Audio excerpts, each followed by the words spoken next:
بسم اللہ الرحمن الرحیم۔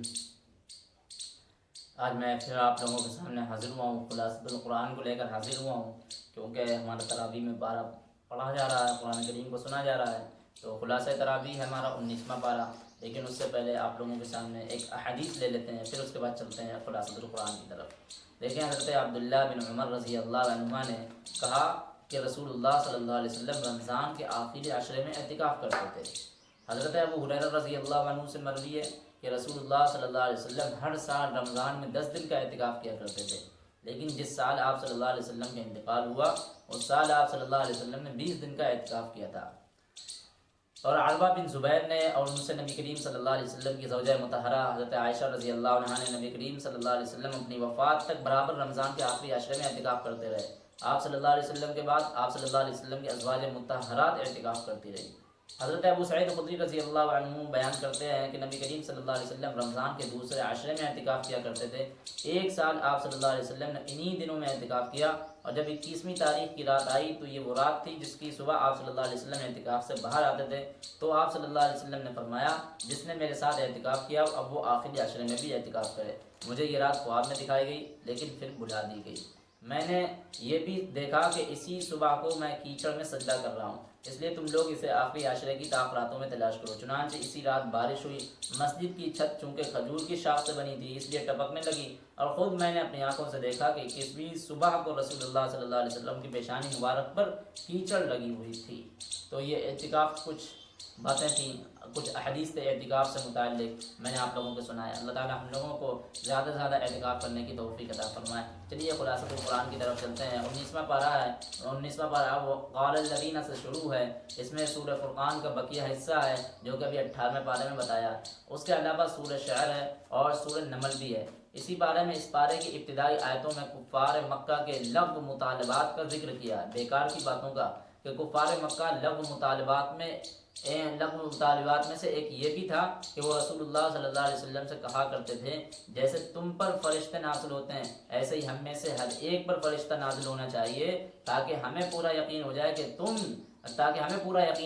تم جو دعوت دے رہے ہو وہ دعوت صحیح ہے۔ اگر یہ نہیں ہو سکتا تو ہم اپنے رب ہی کو دیکھ لیں جو ہمیں یہ کہہ دے کہ میں نے فلاں شخص کو رسول بنا کر بھیجا ہے، ان پر ایمان لے آؤ۔ اور اللہ تعالیٰ نے کہا یہ اپنے مطالبات میں سچے نہیں ہیں، کیونکہ اگر ان کے مطالبات مان بھی لیے جائیں پھر بھی یہ ایمان نہیں لائیں گے۔ آگے اللہ تعالیٰ نے کہا جس دن وہ فرشتوں کو دیکھیں گے تو وہ خوشی کے بجائے غم میں مبتلا ہو جائیں گے، کہنے لگیں گے کہ ہمارے درمیان اور ان کے درمیان کوئی پردہ یا آڑ ہو، ہم ان کی بھیانک صورت کو نہ دیکھ سکیں۔ اللہ تعالیٰ نے قیامت کے حالات کا ذکر کرتے ہوئے کہا کہ اس دن آسمان پھٹ جائے گا، فرشتے آسمان سے نازل ہوں گے، اس دن بادشاہی اللہ کی ہوگی، اور وہ دن کافروں پر بہت ہی بھاری ہوگا۔ اس دن کفار و مشرکین حسرت و ندامت کی وجہ سے دانتوں سے اپنی انگلیاں کاٹ دیں گے اور کہیں گے اے کاش دنیا میں ہم نے رسول کی بات مانی ہوتی، اس پر ایمان لائے ہوتے، کاش میں فلاں ظالم کو دوست نہ بناتا تو یہ دن نہیں دیکھنا پڑتا۔ اس نے جو ہے طرح طرح سے مجھے گمراہ کیا، جس کی وجہ سے میں نے اس کی نصیحت کو نہ مانا جس کو رسول صلی اللہ علیہ وسلم لے کر آئے تھے۔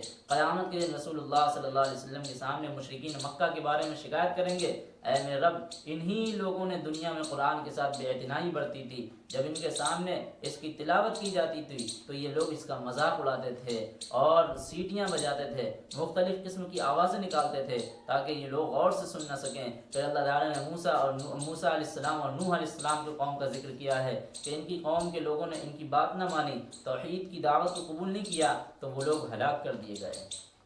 اس بارے میں نیک بندوں کی بھی صفات کا ذکر کرتے ہوئے اللہ تعالیٰ نے کہا ہے جو لوگ اہل ایمان اور نیک ہوتے ہیں وہ متکبر نہیں ہوتے ہیں، وہ زمین پر پرسکون اور وقار کے ساتھ چلتے ہیں، اکڑ کر نہیں چلتے ہیں، بلکہ ان کی چال میں اعتدال ہوتا ہے، نہ تکبر ہوتا نہ گھمنڈ۔ جب جاہل لوگ اپنی جہالت کی وجہ سے ان سے بری بات کرتے ہیں تو وہ ان سے اسی طرح باتیں نہیں کرتے ہیں بلکہ ان کو سلام کرتے ہوئے آگے بڑھ جاتے ہیں، عفو درگزر سے کام لیتے ہیں۔ اللہ کے نیک بندے اپنے رب کے لیے سجدہ و قیام کرتے ہوئے رات گزارتے ہیں، وہ اللہ سے دعا کرتے ہیں اے ہمارے رب ہم کو جہنم کے عذاب سے محفوظ رکھ، بے شک اس کا عذاب چمٹنے والا ہے اور بری جگہ ہے۔ جب وہ خرچ کرتے ہیں تو فضول خرچی نہیں کرتے، نہ خرچ میں تنگی کرتے ہیں، ان کا خرچ درمیانی درجے کا ہوتا ہے، اور وہ جو اللہ کے ساتھ کسی دوسرے کو معبود نہیں بناتے، نہ کسی کو ناحق قتل کرتے ہیں، نہ زنا کرتے ہیں، جو یہ کام کرے گا تو وہ سخت گنہگار ہوگا۔ قیامت کے دن اسے دوگنا عذاب دیا جائے گا، وہ ہمیشہ اس میں ذلیل ہوتا رہے گا۔ البتہ جہنم کے عذاب سے وہ لوگ محفوظ رہیں گے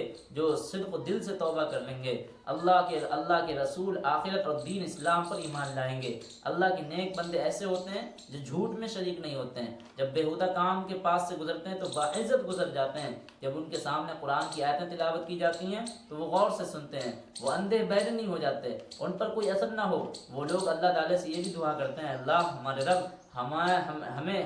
ہمیں ہماری بیویوں میں سے اور اولادوں میں سے آنکھوں کی ٹھنڈک عطا فرما، ہمیں متقی اور پرہیزگار بنا۔ ایسے لوگوں کو اللہ تعالیٰ جنت سے نوازے گا جس میں طرح طرح کی آسائش کے سامان، اور وہ اس میں ہمیشہ ہمیشہ رہیں گے۔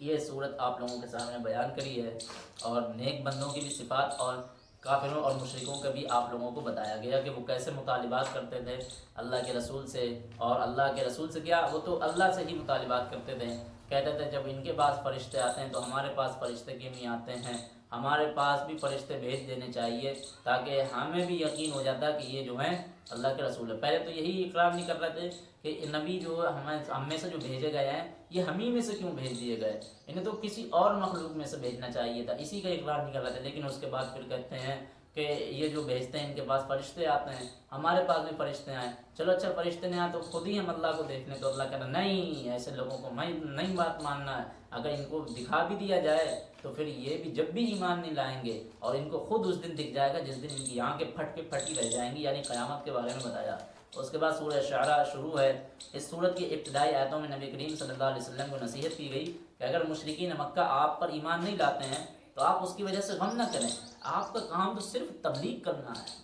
اسے آپ نے انجام دے دیا، ہدایت دینا آپ کا کام نہیں ہے۔ اللہ تعالیٰ نے کہا اگر ہم چاہتے ہیں کہ انہیں ایمان پر لانے پر مجبور کر دیں تو ہمارے لیے کوئی بڑی بات نہیں تھی، ہم آسمان سے کوئی ایسی نشانی بھیج دیتے جسے وہ دیکھ کر ایمان لانے پر مجبور ہو جاتے، لیکن ہم نے ایسا نہیں کیا، بلکہ ان کو موقع دیا وہ سمجھ بوجھ کر ایمان قبول کریں۔ پھر اللہ نے اپنی قدرت کی نشانیوں کا ذکر کر کے کفار و مشرکین مکہ سے کہا کیا ان لوگوں نے زمین کی طرف نہیں دیکھا، ہم نے اس میں کتنی چیزیں عمدہ قسم کی اگائی ہیں، زمین سے پھل ہیں، پھول ہیں، ان میں سے نشانی ان کا کوئی پیدا کرنے والا اور وہ ہم ہی ہیں، ان نشانیوں کو دیکھ کر ان لوگوں کو ایمان قبول کرنا چاہیے، مگر ان میں سے اکثر ایمان لانے والے نہیں ہیں۔ اس میں حضرت موسیٰ، ابراہیم، نوح علیہ السلام، ہود علیہ السلام، صالح، لوط، شعیب، 7 رسولوں کا اور ان کی قوموں کا ذکر کیا گیا۔ اللہ تعالیٰ نے ان قوموں کی سرکشی کو بیان کر کے مشرکین مکہ کو نصیحت حاصل کرنے کی تلقین کی ہے، ساتھ ہی ان سے یہ بھی کہا گیا ہے اگر تم سرکشی کرتے رہتے ہو تو تم پر بھی اسی طرح کا عذاب آ جائے گا